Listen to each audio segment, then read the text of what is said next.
क्या आपने कभी महसूस किया है वो अनकहा डर जो दिल की गहराइयों में चुपचाप सिसक रहा है? वो बेचैनी जो बार बार कहती है कि कुछ बहुत बड़ा, बहुत गलत हो रहा है। लेकिन हम सब चुप हैं। रिश्ते अब पहले जैसे नहीं रहे। माँ बाप का प्यार अब बोझ लगने लगा है। बच्चे उम्र से पहले बड़े तो हो रहे हैं, लेकिन संस्कार वो कब के खो चुके हैं। जो पहले आदर कहलाता था, आज वही पिछड़ापन माना जा रहा है। ये कोई भ्रम नहीं है, ये है कलयुग की दस्तक। और इसका अंधकार हमारे चारों ओर धीरे धीरे नहीं, बल्कि तेजी से फैल रहा है। हम सब जिंदा तो हैं, लेकिन क्या वाकई जी रहे हैं? हमारी हंसी अब दिल से नहीं आती, बस चेहरे पर एक मुखौटा चिपका दिया गया है। हर दिन एक नई दौड़ है, हर रात एक नया डर। दुनिया भर का शोर है, लेकिन भीतर एक खामोशी है जो चीख रही है। रिश्ते अब दिलों से नहीं, स्क्रीन से जुड़े हैं। प्रेम अब भावनाओं का नहीं, मोबाइल ऐप्स का विषय बन गया है। शादी अब पवित्र बंधन नहीं रही, एक कॉन्ट्रैक्ट बन गई है। और भगवान, उन्हें अब हम मंदिरों में नहीं, ट्रेंडिंग पेजों पर खोजते हैं। जो सत्य बोले वो आज अकेला है, जो झूठ बोले वही समाज का हीरो है। जो धर्म की बात करे उसे पुराना सोच कहा जाता है, और जो अधर्म करे वही आधुनिक कहलाता है। शास्त्रों ने हमें पहले ही चेताया था, कलयुग में यही होगा। धर्म का उपहास होगा, पाप को पुरस्कार मिलेगा, और सच्चा मनुष्य अकेला, हारा और टूटा हुआ महसूस करेगा। हर किसी के हाथ में मोबाइल है, लेकिन मन खाली है। हर चेहरे पर मुस्कान है, लेकिन हर दिल में अंधेरा है। लेकिन अब सवाल ये है, क्या हम सिर्फ ये अंधकार देखते रहेंगे, या फिर कुछ ऐसा करेंगे जो बदलाव लाएगा? क्या ये युग हमारे बच्चों को भी निगल जाएगा, या हम आज ही कुछ ऐसा कर जाएं जो कल को रोशनी दे? अगर आपके भीतर अब भी थोड़ा सा विवेक बचा है, अगर आपको अब भी लगता है कि कुछ बदलना चाहिए, तो इस वीडियो को अंत तक जरूर देखिए, क्योंकि आगे आप जानेंगे वो 30 भविष्यवाणियां जो हजारों साल पहले पुराणों में लिखी गई थीं, और जो आज एक एक करके सच हो रही हैं। और अंत में मिलेगा वो एक दिव्य उपाय जो आपको, आपके परिवार को और इस पूरे युग को अंधकार से बचा सकता है। जब कलयुग चरम पर होगा, जीवन का संतुलन बिगड़ेगा, नैतिक मूल्य टूटेंगे, मानवता की नींद हिलेगी। बचपन में युवा भावनाएं जागेंगी, मासूमियत खो जाएगी। शिक्षा और संस्कार की जगह पाप, अधर्म और भटकाव होगा। समय से पहले मनुष्य बूढ़ा और आत्मा से थका हुआ महसूस करेगा। बच्चे माता पिता बनेंगे, समझदारी और अनुभव बिना। शरीर की भूख प्यार कहलाएगी, समाज इसे फ्रीडम कहकर स्वीकार करेगा। यह उड़ान धीरे पतन में बदलेगी। नई पीढ़ी संस्कार, रिश्ते और जीवन का अर्थ नहीं समझेगी। अंत में इंसान समझेगा, जीवन शरीर से नहीं, आत्मा से चलता है। अब जीवन माता पिता के आशीर्वाद से नहीं, मोबाइल की स्क्रीन से चलता है। संस्कारों की जगह सर्च रिजल्ट ने ली है। जो कभी अपनों से सीखा जाता था, अब गूगल से सीखा जा रहा है। यही पीढ़ी कलयुग की सबसे असहाय पीढ़ी कहलाएगी, खोखली, भटकी हुई और संवेदनाहीन। शास्त्रों में कहा गया है, कलयुग में मनुष्य का विवेक धीरे धीरे नष्ट होगा। सत्य और असत्य की रेखा मिट जाएगी। झूठ बोलने वाले सम्मानित होंगे, सच्चाई कहने वाले अपमानित। जब सच पर हंसी आने लगे, तो समझ लीजिए समाज आत्मिक अंधकार में डूब चुका है। इंसान मशीन बन जाएगा, और मशीन इंसान को कंट्रोल करेगी। धन ही धर्म बन जाएगा। लोग पैसे के पीछे दौड़ेंगे, चाहे वो किसी भी रास्ते से आए। ईमानदारी को बेवकूफी समझा जाएगा, और बेईमानी को चतुराई। नामस्मरण और साधना का मजाक उड़ाया जाएगा। जो भजन करेगा वो पुराना कहलाएगा। जो शराब, नशा, पार्टी करेगा वो कूल कहलाएगा। बीमारियां बढ़ेंगी, लेकिन इलाज महंगा और नकली मिलेगा। दवाइयां होंगी, लेकिन फायदा नहीं करेंगी। क्योंकि उनका मकसद इलाज नहीं व्यापार होगा। पृथ्वी का संतुलन बिगड़ेगा, प्रकृति बदला लेगी, भूकंप, बाढ़, आग, महामारी। ये सिर्फ शुरुआत होगी। इंसान ईश्वर बनना चाहेगा। क्लोनिंग, जेनेटिक मॉडिफिकेशन और एआई से वो सोचेगा कि वो ईश्वर से भी ऊपर है। देवस्थान सूने पड़ेंगे, लेकिन मॉल्स और बार भरेंगे। धर्म से मोहभंग होगा और भोग ही जीवन का उद्देश्य समझा जाएगा। रिश्ते अब भावनाओं से नहीं, फायदे से तोले जाएंगे। माता पिता एक बोझ लगेंगे और संतान सिर्फ स्वार्थ देखेगी। गुरुओं की जगह ऐसे ढोंगी लोग आ जाएंगे जो खुद को भगवान कहेंगे और धर्म को एक व्यापार बना देंगे। आस्था बिकेगी और आध्यात्म महलों की नींव बनकर रह जाएगा।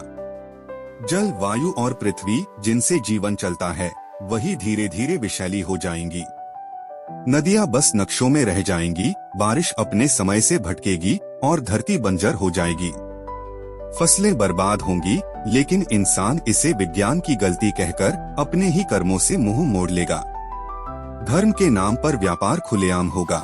मंदिरों की दीवारें सोने से चमकेंगी, लेकिन भीतर आस्था का सूखा होगा। भक्तों के माथे पर तिलक तो होगा, पर मन में भक्ति नहीं, बस स्वार्थ और दिखावा होगा। ईश्वर को मन से नहीं, कैमरे और सोशल मीडिया के जरिए पुकारा जाएगा। स्त्री की मर्यादा धीरे धीरे टूटने लगेगी। जिसे देवी माना जाता था, वही अपने ही घर में असुरक्षित महसूस करेगी। रिश्तों का अर्थ खो जाएगा, न सम्मान रहेगा, न समर्पण। विवाह एक कागजी समझौता बन जाएगा और प्रेम आत्मा से नहीं, केवल शरीर तक सिमटकर रह जाएगा। सत्य दुर्लभ होगा।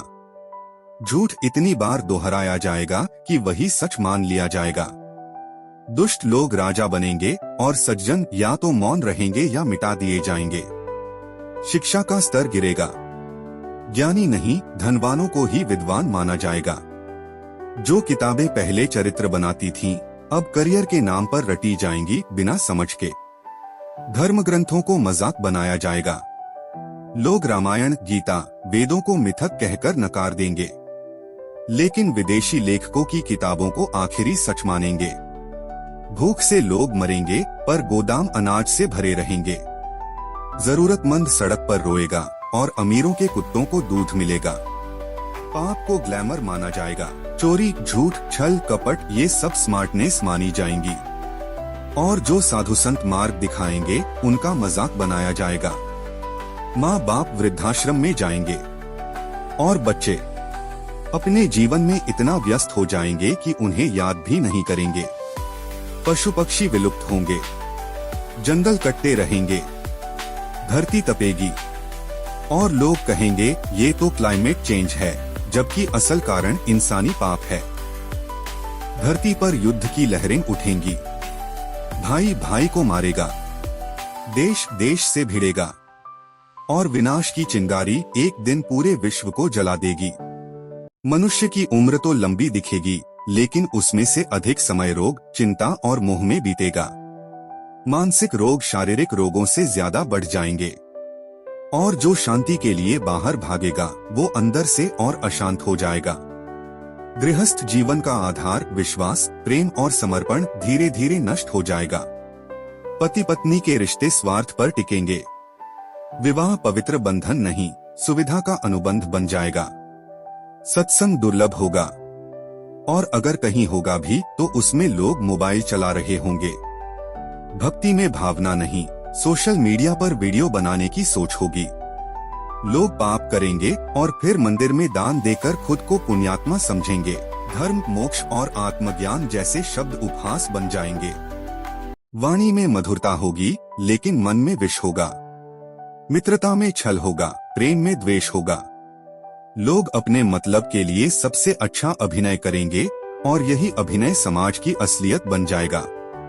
नारी की शक्ति को या तो दबाया जाएगा या उसे बाजार में बेच दिया जाएगा।